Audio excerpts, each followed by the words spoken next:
You ever fished with a water bobber? I don't know. People have different names for this. This is what I'm going to try today.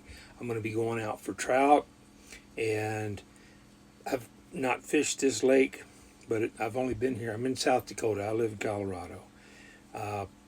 These are very productive. If you've never seen one, just got a little rubber tube.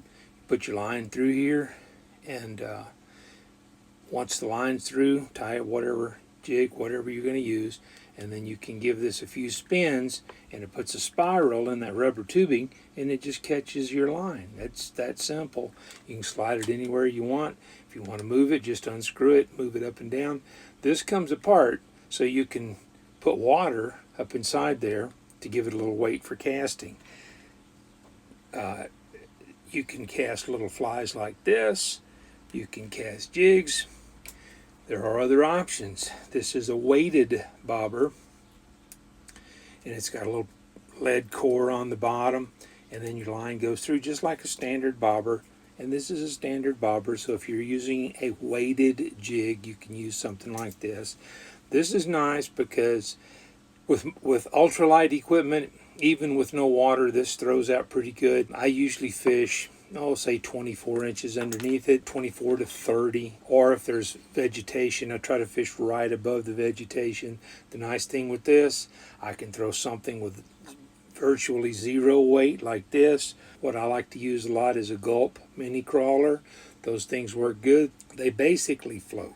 But with just a little number 2 or a little number 4 hook in those, just thread them on like you would a regular worm. I leave them where they're straight. The hook is just enough weight that sinks them. So I'll throw this out, let it sit for a little bit. If nothing happens, I'll pull it a foot or two, and that actually makes the worm move behind it, and then it settles back down. And that usually is when I get the most action. Interesting thing about this, I've actually had trout come up and hit this thing. Now, I've had them on occasion come up and hit this, but mostly this. Today, what I'm going to be using is a Insta360 Ace Pro. I've got a little bracket that I clip it onto my cap. Try it that way today. What I'm filming this with, I'm using an iPhone and a Toner TM, put it up here, 310. I know the number's 310. It's a little, basically a laptop microphone. And this is what it looks like. You can either hang it on a laptop or you can sit it on a table. Didn't want to get too much into the cameras, but I usually get a question about that. So that's the microphone, the iPhone. All the video on the fishing is going to be from the Insta360 Ace Pro with currently just the built-in microphone.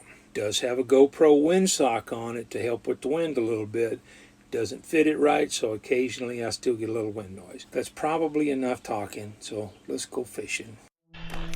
Well, we're gonna take this little trail around to the dam site, and lake's right over there.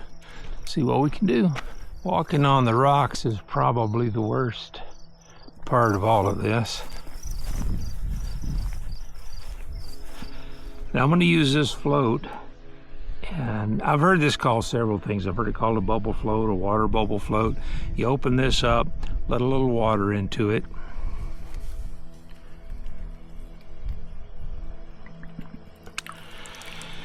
It gives you weight for casting. The line just feeds through this and moves freely. You pull this up, give it a couple of turns, and then the line is kind of captured in the surgical tubing. And that's how you control your depth. I'm gonna go about 2.5 feet, I think, to start with, something like that. And I'm just using a gulp pinched mini crawler. It's a 1-inch soft bait on just a little number 2 hook. No weight on it, and those actually float, but that hook is generally just enough to get that to sink slowly. So we'll see what this does.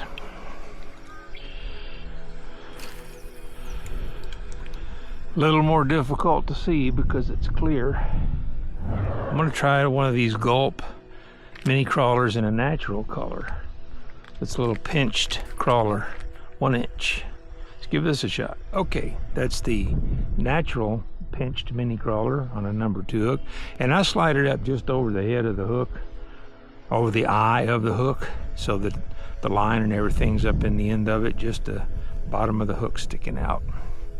We'll give this a try and see if they want this today.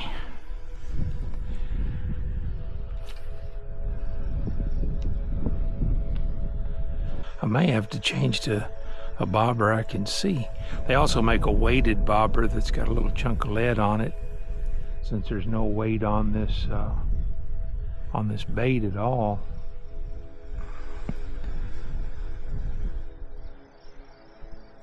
I think, yep, I got one.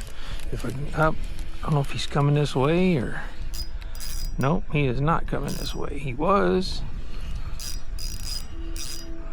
Come on, buddy. Man, he's a deep diver. All right. Oh, I hooked him in the butt somehow or another. No wonder I can't turn him. Oh, sorry about that. I don't think I've ever hooked a trout in the butt.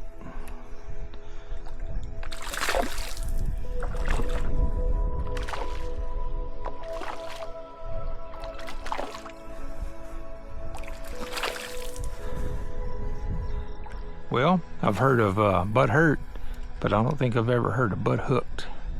But that's what he was. It's hard to find a level spot to stand out here. Well, there really aren't any level spots. You just have to make do with what you can.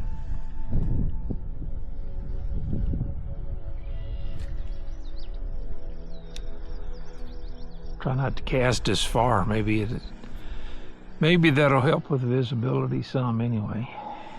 Whoa, there's a big one right there.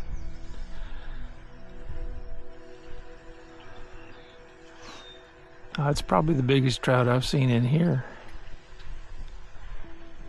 Or is that a bass? That might be a bass. Whatever it was a big one.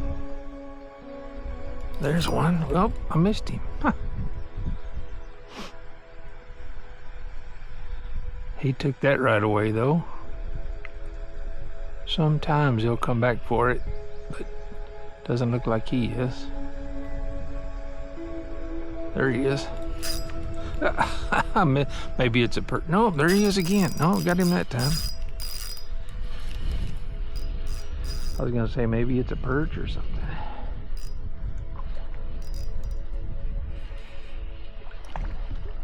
Come over this way. Get out of the rocks. A lot of. Look at all those following him. Say, hey, what's he got? He likes it. Come here. Got a lot of color on that one.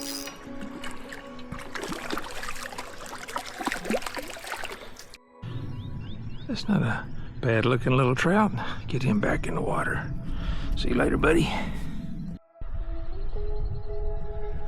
Oh, there's another one. Oh, missed him. There he comes back. Got him the second time.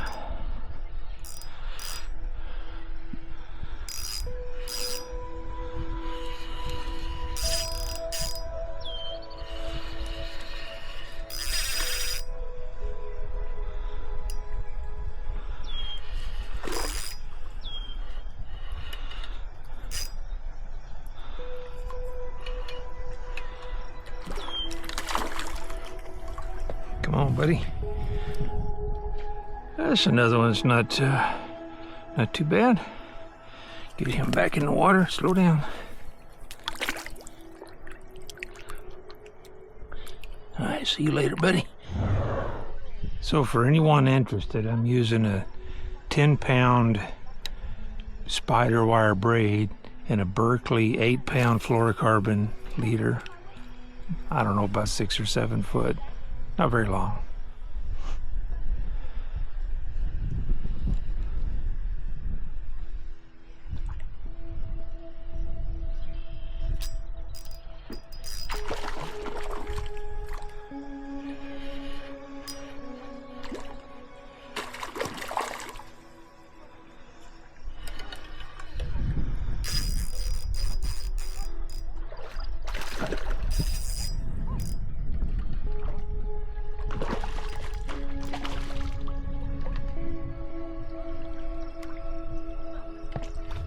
It's not too bad, a little trout. Get you back in the water. See you later, buddy. Stop recording. Stop recording.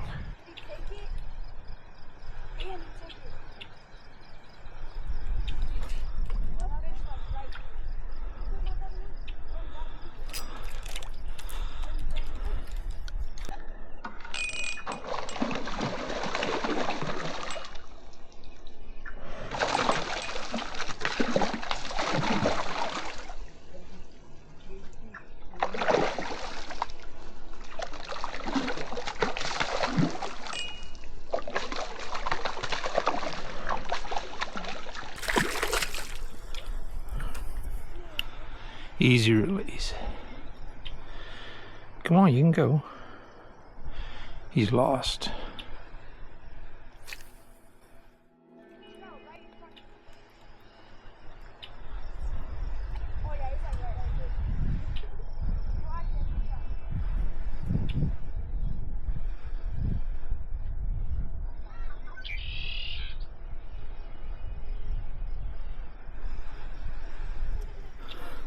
First bass of the day.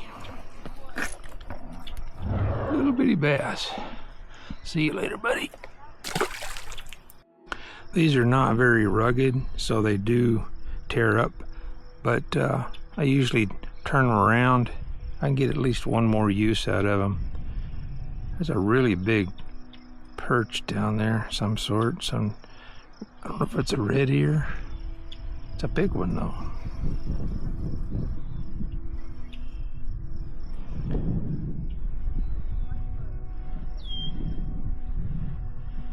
Anyway, they don't seem to care if it's turned around or not. See, he's got a big rip in it, but I get one more use out of it this way. I notice there's a lot of pollen on the water today. That's usually a good sign.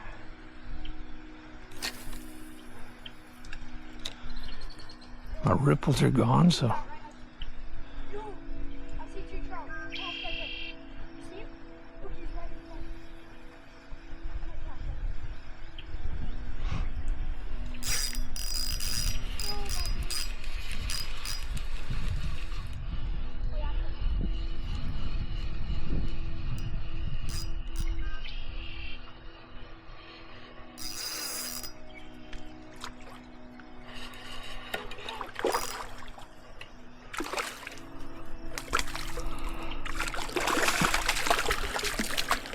There's one on the backwards worm. See you later, buddy.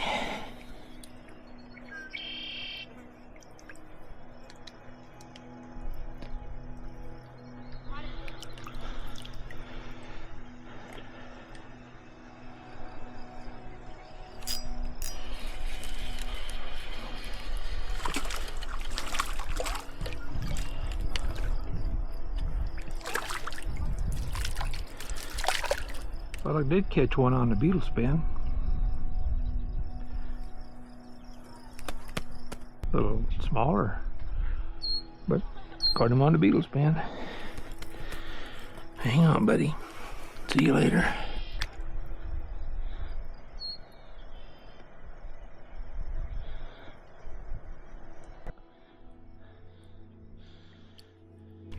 Okay, I am going to try a crankbait out here. Never tried one out here. Never. Team Arc. What this says on the bottom. He's an angry looking little striped thing. We'll see what happens. I'm not much of a fan of treble hooks with trout. I don't know. Oh good, it floats. I don't know if something else will hit this or not. I think there's supposed to be some walleye in here. I don't know for sure. I know there's a few bass. Oop, there's one hit it. Huh. I actually wasn't expecting that. And I'm using 10-pound braid and 8-pound fluorocarbon on this rod also. This is a Fluger reel and a Shakespeare medium action rod. Oh, there's one. There's something on the crankbait. See what this is.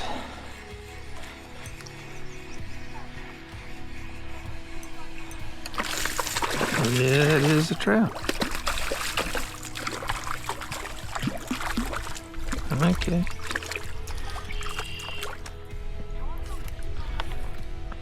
All right, there's a little trout on a crankbait. Get him back in the water. See you later, buddy.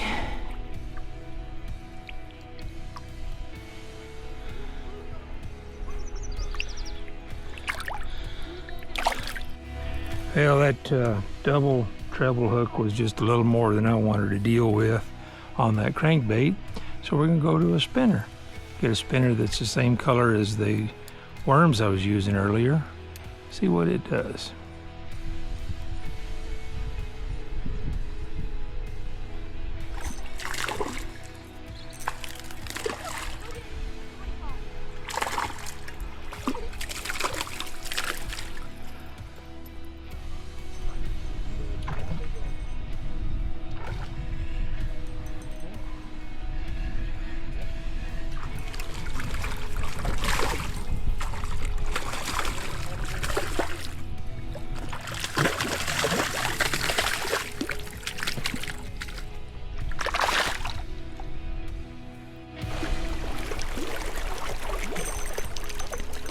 I think we got another one.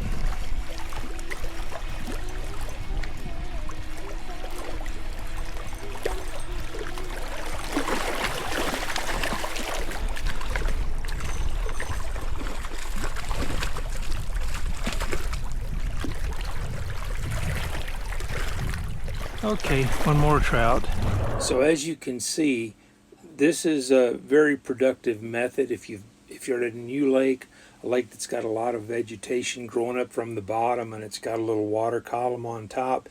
You can get your whatever you're using right on top of the vegetation and just tickle the vegetation as you go. That seems to work pretty well.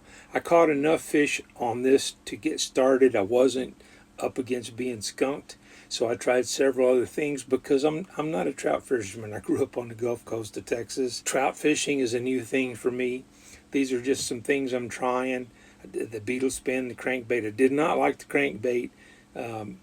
Too many treble hooks on it, and the fish, once you hook the fish, he rehooks himself with the second treble because they flop really bad. So I caught one fish on that, saw the results, didn't care for it, so I switched up. It did work, but if you're looking for table fare, go ahead. You know, if you're catch and release, I wasn't into that part of it. If anybody made it through to the end of this video, I appreciate it.